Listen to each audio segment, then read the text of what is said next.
听四月说中文。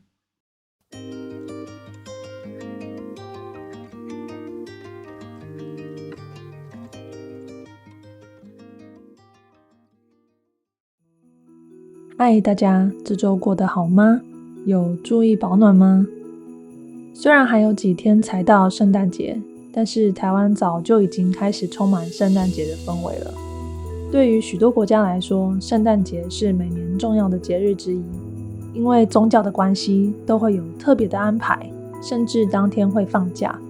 但对台湾人来说，圣诞节感觉比较像是大家拿来庆祝的一个节日，因为我们不仅当天没有放假，加上台湾的传统宗教主要是道教和民间信仰居多，所以对于许多不过圣诞节的台湾人来说，的确可能会没什么感觉。即便如此，圣诞节对于大部分的台湾人还是一个相对有趣的节日。因此今天就要跟大家介绍在台湾一般是如何过圣诞节的。那在开始之前，今天也想问大家一个有趣的问题，让大家猜猜看。你认为有什么东西是台湾人在圣诞节交换礼物的时候最不想收到的礼物之一呢？我先给个提示，是星巴克还蛮热门的周边商品哦。那我最后再和大家分享答案咯。那么只要说到节日，对台湾人来说，几乎都和吃大餐有关系。当然，圣诞节也不例外啦。大家最常做的事就是早早订好餐厅，然后在圣诞节当天晚上去聚餐。刚刚有说到，因为台湾圣诞节没有放假嘛，所以应该很多人都期待赶快下班去度过圣诞节。当然，除了去餐厅吃饭以外呢，也是有人会在家里做圣诞大餐，邀请好友到家里聚餐，同时举办交换礼物的活动，等等，再和大家分享关于交换礼物有趣的事。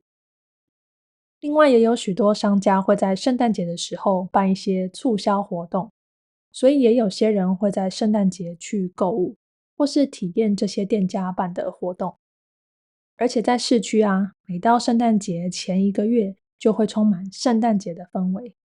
每个店家都会开始布置他们的店，大约从11月开始就可以感受到。你可以在街上就看到大型圣诞树，或是到一间店逛街的时候，看到庆祝圣诞节相关的字出现，一直到可能台湾新年前才渐渐消失。可以看出台湾人对于圣诞节的喜爱。而除了个人的活动以外呢，政府也会办圣诞节的活动哦。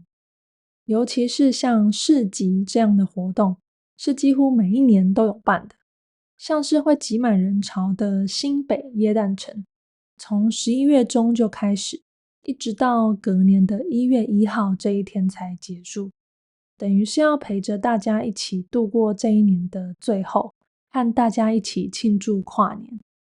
如果你去活动的官方网站，就会看到除了每天有不一样的活动以外呢，还会看到有规划各式各样的摊位，有相当多的小摊贩会出现。我曾经和朋友去过1-2次，当天看到这么多摊位，都不知道要买什么了。但我很确定感受到了满满的圣诞氛围。当天还有喝了平常不会喝的热红酒，在刚好冬天这个季节，真的很不错。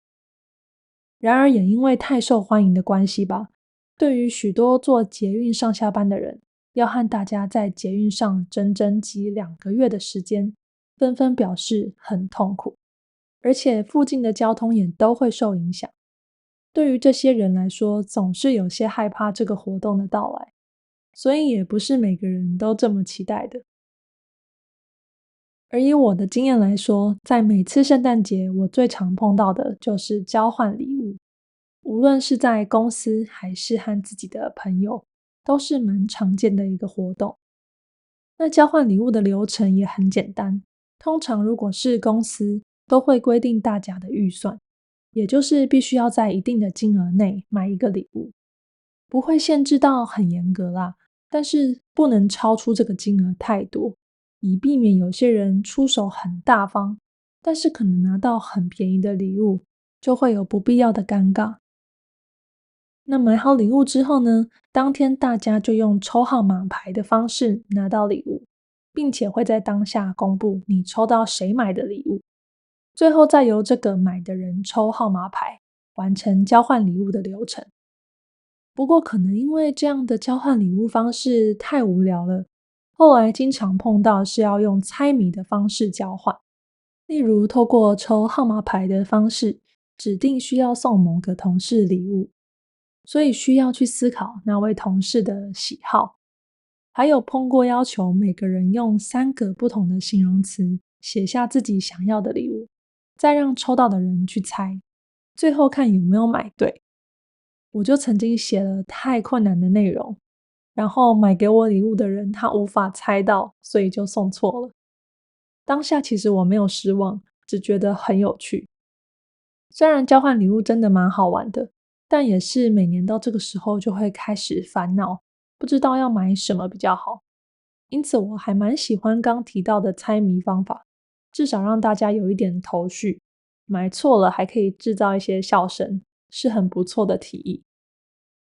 所以说，在经过这么多次交换礼物的台湾人们，到底最讨厌收到什么礼物呢？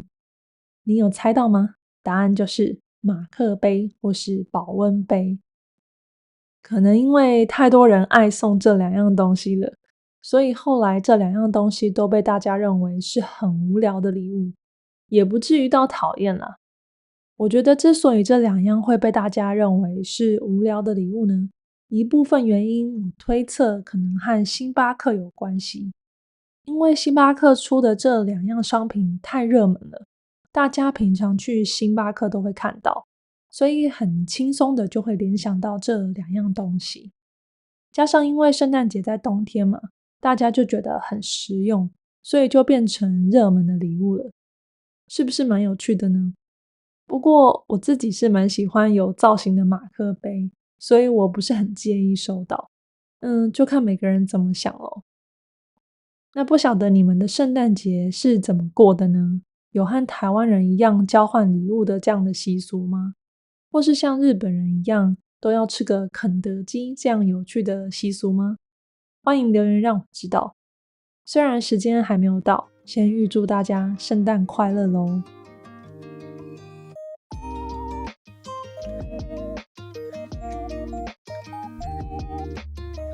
谢谢您收听我的节目，希望有帮助正在学中文的你。我有将逐字稿放在资讯栏中，如果有需要的话可以参考。我也会持续的更新，喜欢的话可以 follow 我。那我们下次见，拜拜。